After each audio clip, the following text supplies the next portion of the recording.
All right, welcome back to Modern Mondays. Thanks for bearing with us there with the camera issues. We figured it out. It was a loose screw that was hiding under our video mounting plate there. That was a bit of a needle in a haystack find there, and I'm high-fiving myself. But we're here for round number 2 at Guardian Games on Portable Paper, and it looks like we've already kicked off this Amulet Titan versus 8-Rack matchup with Once Upon a Time. And now we're on Jeremy's turn with an Inquisition. So it's like Amulets in play. We see an Azusa. We got a Stirrings. We got a Prime Time. We got a Dinosaur. It was a comma. Interesting that Colton's breaking out the Zakama. So, admittedly, if you are expecting a lot of Wurza decks, Zakama is not a bad place to be if you're on the Amulet side. That said, I would actually rather be on Karn in uh, in a meta like that. Yeah, but Karn's kind of boring. Zakama's just It's a good cool. point. Can't argue with that.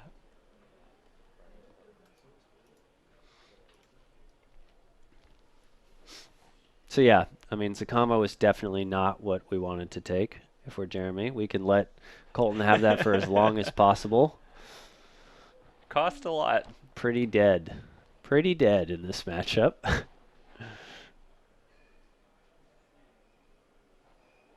I do feel like Chat is correct. I probably would have taken the Azusa too in that situation. What do you think as an Amulet player for the turn 1 Inquisition if you have an Amulet out? Yeah, absolutely would have gone for Azusa. Yeah.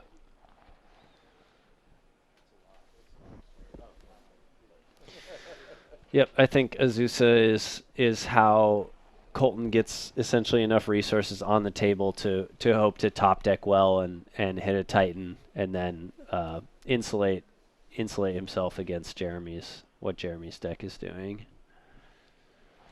So we see a Wrench Colton gets to Mind. discard 2 cards. We're holding on to that Dinosaur. We're like, if there's gonna be a sweet payoff card. I cannot believe that Colton's still holding on to the Zakama, to be honest.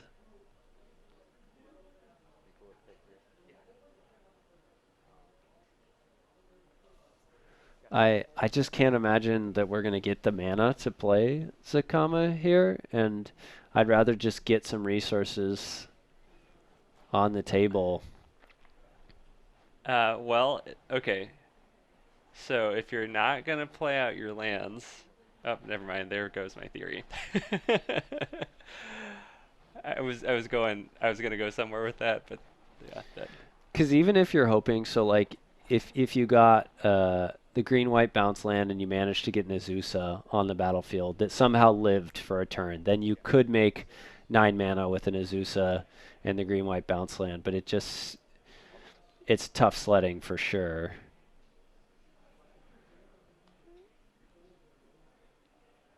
All right, Raven's Crime. We'll take Tribe Scout. Definitely agree with Colton's decision not to play the Tribe Scout. Well, Colton's giving us a full show here, though. And Jeremy takes game 1.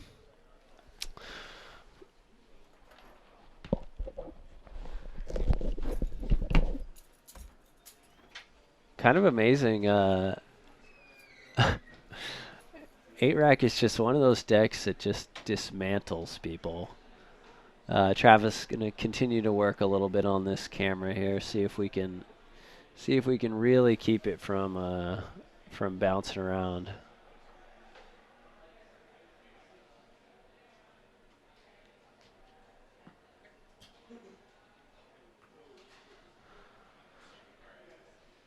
Players looking at sideboards. If I am on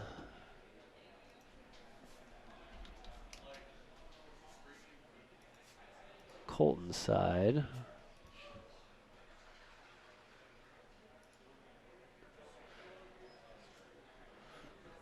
let's see. Not a lot of great options.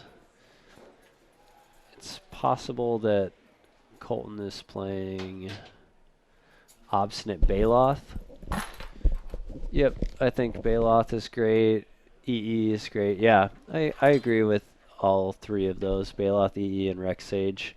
Um, Possibly Ramanop Excavator, although not a huge fan of that. I also think Tireless Tracker is great, and if they're playing Colony Garden in the sideboard, although it looks like some of these lists have just dropped Colony Garden altogether Uh, with the Field of the Dead tech. you know what's pretty good?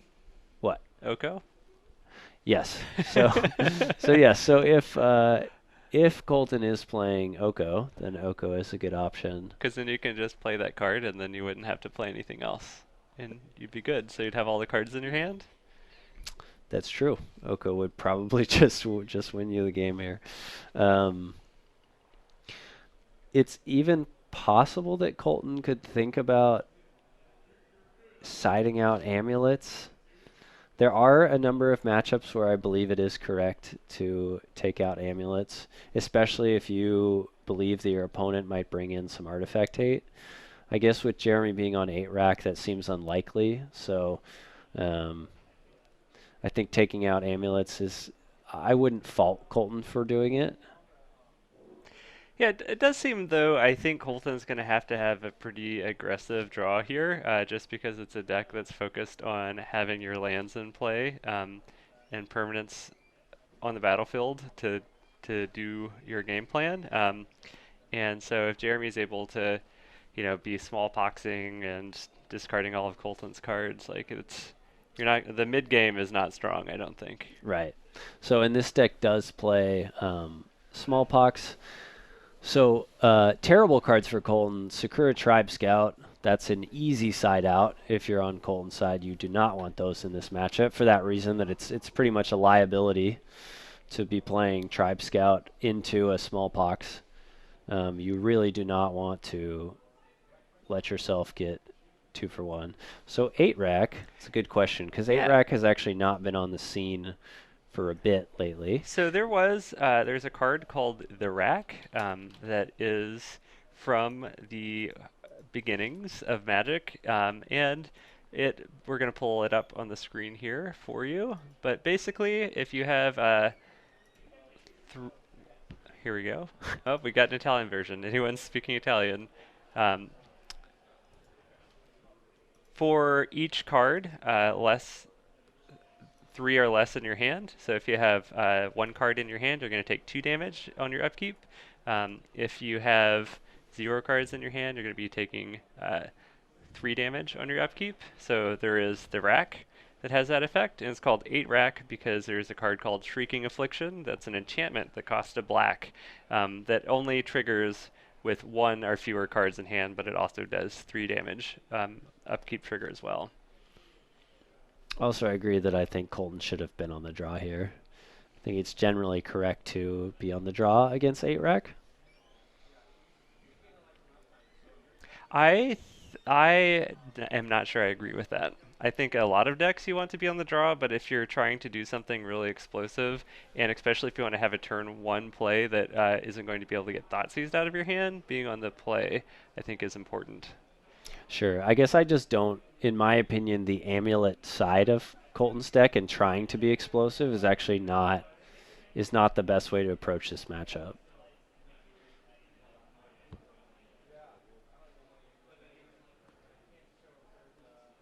Oh, there's a namesake card.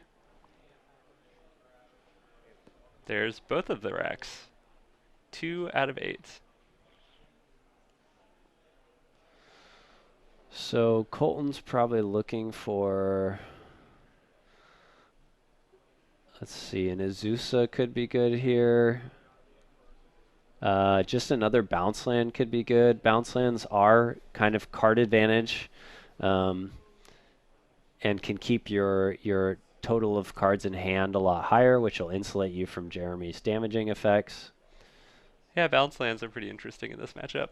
Yeah, they're quite good. And another reason why, in my opinion, Amulet is not necessarily the most necessary card, because I think you actually can kind of outgrind 8 rack with bounce lands as long as you're insulating yourself from smallpox. A really dangerous play if you're on the amulet side is if you have to bounce land on 2 on turn 2 and leave yourself with that as your only land in play, because then Smallpox is a huge blowout. But as long as you're insulated by kind of any normal land in play, you're in all right shape.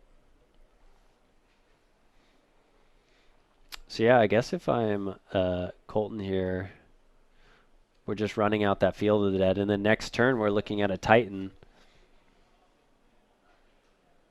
with the bounce land and the So usually these 8 rack decks are playing like Fatal Push as removal. Not a lot um, that is going to be able to take out a Titan.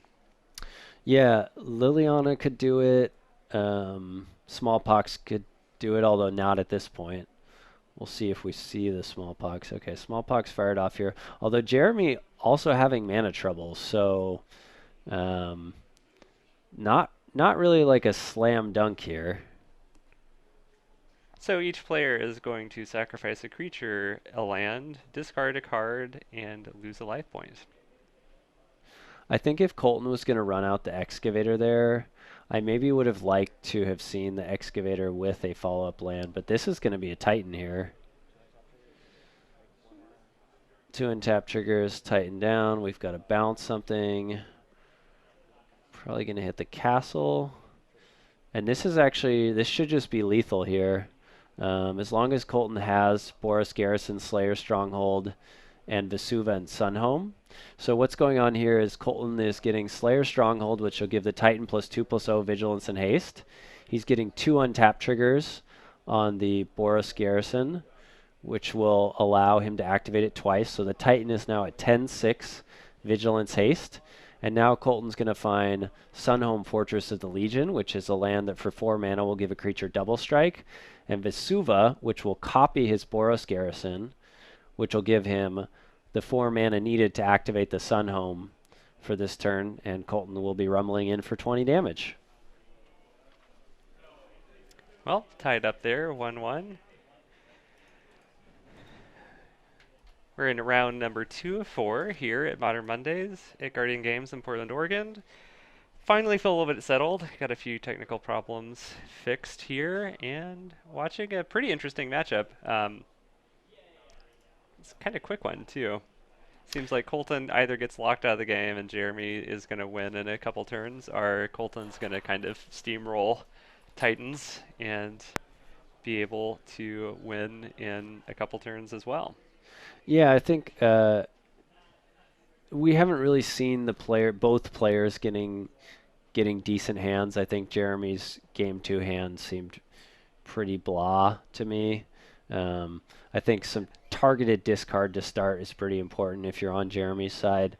The Titan plan has certainly gotten more consistent with the addition of Once Upon a Time, but the deck itself is still fairly reliant on a couple of key pieces, and especially if Colton has something like a Summoner's Pact instead of actually having the Titan in hand, an Inquisition of Kozilek can really break things up if you're on Jeremy's side.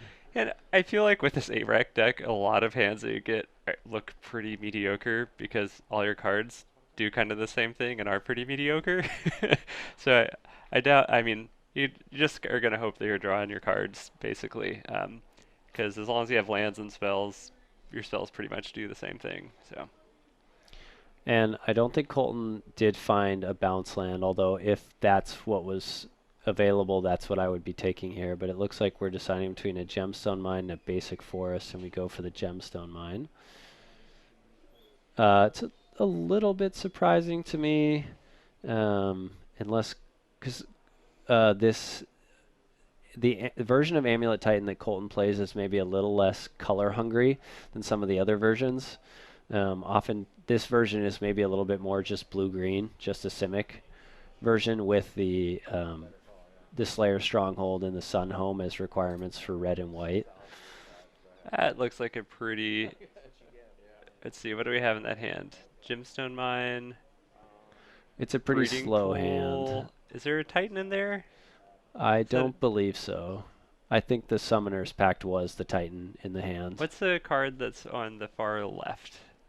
I think that's our Obstinate Baloth. Okay. So a very good one to know about if you're Jeremy. Because Baloth is definitely trouble And if I'm Colton, I keep Baloth in my hand regardless of whether I can play it or not. I'm just going to make land drops and force Jeremy to play into that Obstinate Baloth, as if Jeremy wants to drop something like a Liliana and plus, that just gets Baloth on the board, and then Baloth can attack and kill the Liliana the next turn. So you're going to play the waiting game if you're on Colton's side here. And I was talking to Jeremy earlier about the deck, and we're splashing blue for Drown in the Lock, and that's it. Which, you know, it's got a ways to go before it can hit something like a Titan, but hitting a Summoner's Pact, we're there. Astute observation.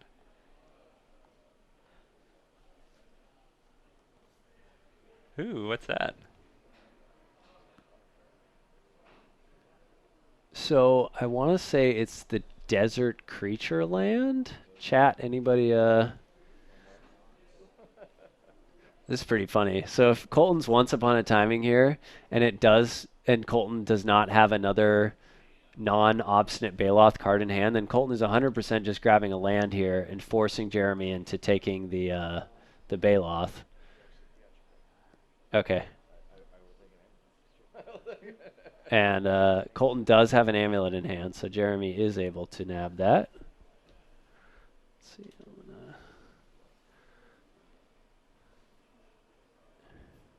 But again, Jeremy's got us. I mean, we've got to actually start dealing some damage here. As Colton's deck, this is what Colton's deck is looking to do: is just play lands every turn. And if you let him get to 6 and keep playing lands, eventually Colton's going to draw something that will end the game.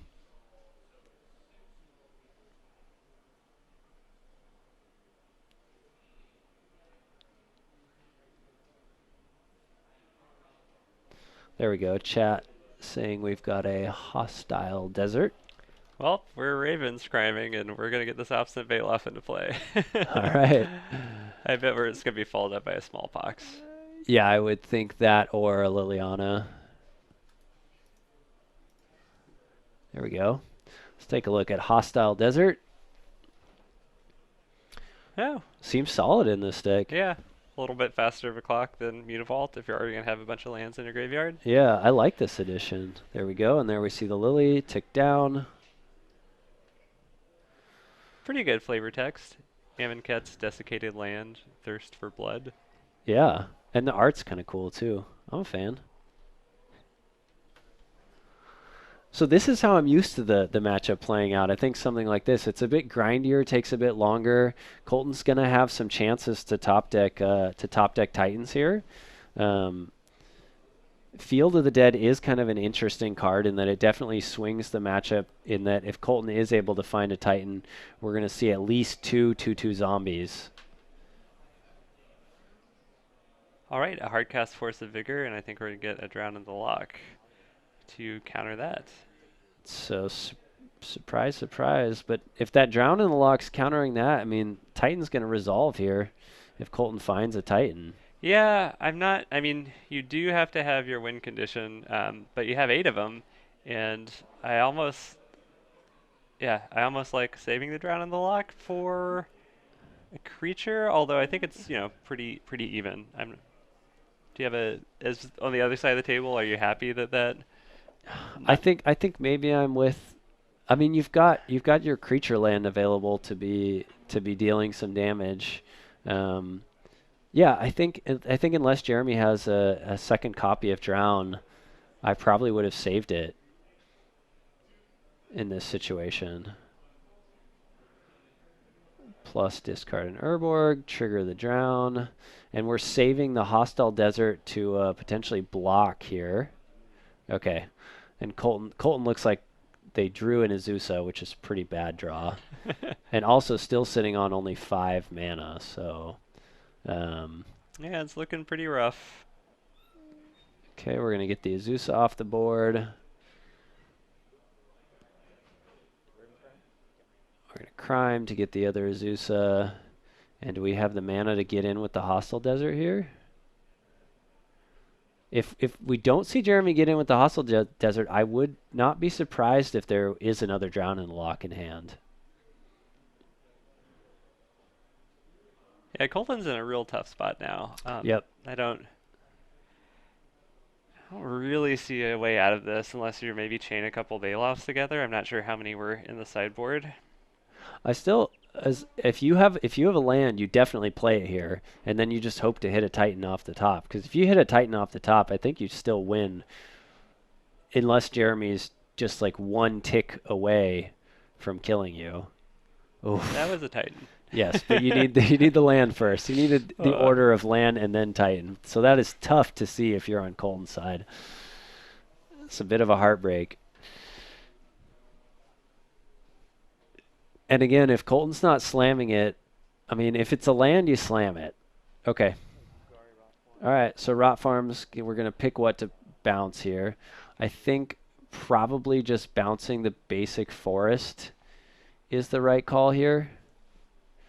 Um, you're not really worried. It's your least useful land. You're not the game's not going to go long enough for the gemstone mine to lose all of its counters and be a problem. You're not expecting any sort of like blood moon effect or anything weird like that out of Jeremy's side. So keeping your color options as open as they can be is a good call, and keeping that field of the dead is that's also potentially what will enable you to build the board presence to take Jeremy out, and will insulate you from the Liliana minus once you actually find a Titan. oh, Shadow of Doubt was a discard there for Jeremy. Pretty sweet card in this matchup. And we're rumbling in with the hostile desert. Colton takes another 3. So this is, I mean, this is it. It's got to be this draw step if you're Colton. If you don't find something useful this draw step, can't be a creature because Liliana will minus and take it out, and then we'll rumble in with the desert again. It's got to be, I mean, it's got to be a Titan. I guess Bailoff keeps you alive. Yeah, but no, it does. Yes. Yeah, it would gain you some life. It's tough because Yep, if you're on that's Jeremy's side, that's so lights out. okay. Yep. And Jeremy takes it. So kind of an interesting one. Again, I think, on Colton's side, it's tough to play the game of I'm going to keep cards in hand and let this go long. I think just getting resources out on the battlefield. And another instance where, let's say that amulet had just been one more land rather than an amulet, maybe Colton would have been able to get there. As amulet on the board is only very useful if you've got cards in hand. So, maybe an incorrect take by me, but I'm definitely considering taking the amulets out in this matchup.